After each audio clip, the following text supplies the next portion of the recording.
नमस्कार दोस्तों, मैं स्वागत करता हूं आपका युवा स्टडी पॉइंट में। और हमारा आज का जो टॉपिक है वो है हिंदी व्याकरण का तत्सम तद्भव, और जो यूपी एग्ज़ाम में लगभग 10 नंबर का पूछा जाता है। हमारी टेस्ट सीरीज़ चल रही है यूपी रिव्यू ऑफिसर एग्ज़ाम के लिए, जिसका आज हमारा 5वां टेस्ट है। 4 टेस्ट पहले हो चुके हैं। अगर आपने वो अटैम्प्ट नहीं किए हैं तो आप हमारे लिंक दिए हुए हैं, उनसे अटैम्प्ट कर सकते हैं। और साथ ही साथ आप क्या कर सकते हैं कि हमारी वेबसाइट पर हिंदी ग्रामर के और टेस्ट पड़े हुए हैं, आप वहाँ से उन्हें अटैम्प्ट कर सकते हैं। तो चलिए आज के टॉपिक में सबसे पहले डिस्कस कर लेते हैं कि तत्सम और तद्भव होते क्या हैं।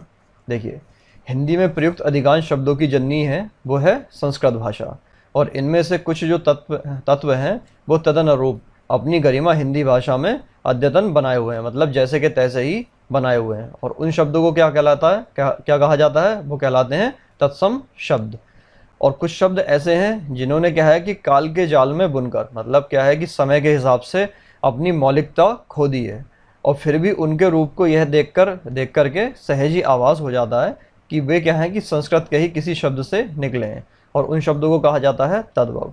तो मतलब क्या है कि जो शब्द ज्यों के त्यों इस्तेमाल हो रहे हैं वो तो कहलाते हैं तत्सम, और जो शब्दों ने जिन्होंने अपनी मौलिकता खो दी है, मतलब उन्होंने अपना रूप बदल दिया है, वो शब्द क्या कहलाते हैं, तद्भव कहलाते हैं। अब देखिए, सरल भाषा में कहा जाए, जो शुद्ध शब्द हैं, मतलब जो एकदम शुद्ध हैं या शुद्ध शब्दों को क्या कहेंगे, हम तत्सम कहेंगे। और उन्हीं शुद्ध शब्दों से जो मिलते जुलते अशुद्ध शब्द हैं, कैसे अशुद्ध शब्द हैं, उन्हीं से मिलते जुलते उन्हें कहा जाएगा तद्भव। जैसे कि उदाहरण के लिए अगर हम लेते हैं उदाहरण अंगूठा। अंगूठा जो है वो लगता है कि शुद्ध है हिंदी में, लेकिन वो क्या है, अशुद्ध शब्द है, मतलब क्या है, और इसका एक तरह से तद्भव है। और इसका जो शुद्ध मतलब तत्सम शब्द है वो होगा अंगुष्ठ। क्या होगा, अंगुष्ठ होगा।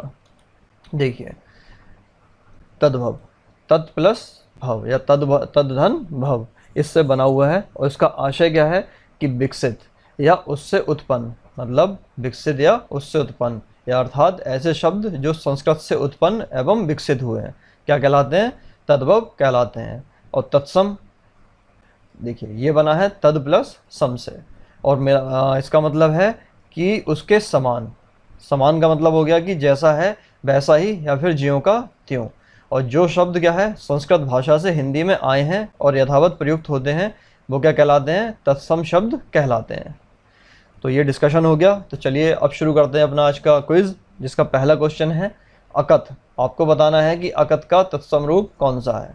ऑप्शन देख लेते हैं। ए है अकथन, बी है अकथ्य, सी है अकथित, और डी है अकथ। जल्दी से नोट कीजिए अपना उत्तर, और इसका सही ऑप्शन है वो है ऑप्शन बी, जो है अकथ्य। चलिए बढ़ते हैं दूसरे प्रश्न की ओर, जो है अंगीठी। आपको बताना है कि अंगीठी शब्द का तत्सम रूप कौन सा है। ऑप्शन देख लेते हैं। ए है अग्निष्ठिका, बी है अंगीठिका, सी है अग्निठिका, और डी है अंगिष्ठ। जल्दी से नोट कीजिए आपका सही उत्तर, और इसका सही उत्तर है ऑप्शन ए, जो है अग्निष्ठिका। चलिए बढ़ते हैं तीसरे प्रश्न की ओर, जो है अफीम। बहुत एग्जाम में पूछा जाता है ये, अफीम शब्द का तत्सम रूप कौन सा है। ऑप्शन ए है अफेम, बी है अफीम, सी है अहीफेन, और डी है अफिश्म। जल्दी से नोट कीजिए आपका जो भी उत्तर है अपने पेपर पर, और इसका सही उत्तर है ऑप्शन सी, जो है अहीफेन। चलिए बढ़ते हैं चौथे प्रश्न की ओर, जो है अस्तुति। अस्तुति शब्द का आपको बताना है कि तत्सम रूप कौन सा है। ऑप्शन ए है स्तुति, बी है अस्तुति, सी है स्तुति, और डी है अस्तुत। नोट कीजिए अपना उत्तर अपने पेपर पर, और इसका सही उत्तर है ऑप्शन ए, जो है स्तुति। चलिए बढ़ते हैं पांचवें प्रश्न की ओर, जो है अमीय। आपको बताना है कि अमीय शब्द का तत्सम रूप कौन सा है। ऑप्शन ए है अमीय, बी है अमय, सी है अमरुद, और डी है अमर। नोट कीजिए अपना उत्तर, और इसका सही उत्तर है ऑप्शन सी, जो है अमरुद। चलिए बढ़ते हैं छठे प्रश्न की ओर, जो है अगम। आपको बताना है कि अगम शब्द का तत्सम रूप कौन सा है। ऑप्शन देख लेते हैं। ए है अगत, बी है अगम्य, सी है अगिमय, अगम्य, और डी है उपरोक्त में से कोई भी नहीं। जल्दी से नोट कीजिए आपका सही उत्तर, और ये है बी, अगम्य।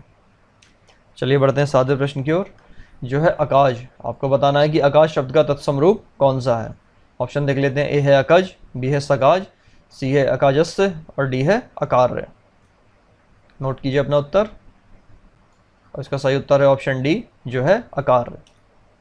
चलिए बढ़ते हैं 8वें प्रश्न की ओर, जो है अमचूर शब्द का तत्सम रूप कौन सा है। ऑप्शन देख लेते हैं। ए है आमचूर, बी है आमचूर्ण, और सी है आम्रचूर्ण, और डी है अमचर।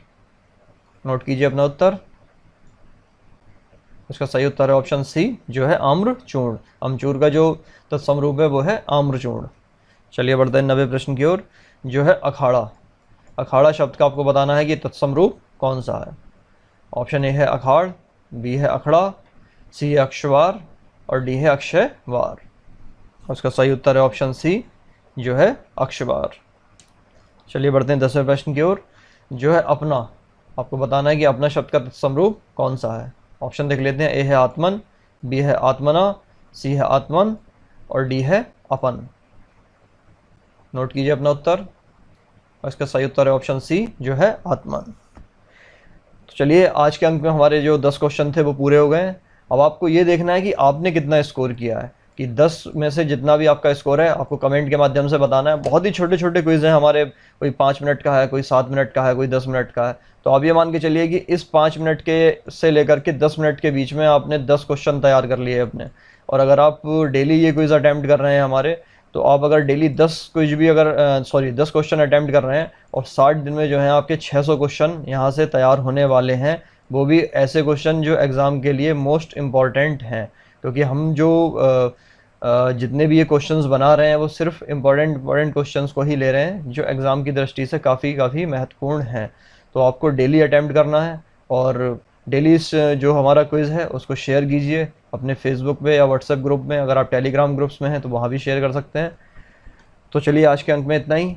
अगर आपको वीडियो पसंद आया तो इसे लाइक कीजिए, और कमेंट में आप अपना स्कोर ज़रूर बताएं कि आपका कितना स्कोर रहा, और साथ ही साथ वीडियो को शेयर ज़रूर करें। और आप हमारे चैनल पर नए हैं तो इसे सब्सक्राइब कीजिए, जिससे कि हमारे सारे नए जो भी टेस्ट हैं उसकी अपडेट्स आपको डायरेक्टली मिलती रहें। चलिए मिलते हैं कल के अंक में, तब तक के लिए जय हिंद, जय भारत।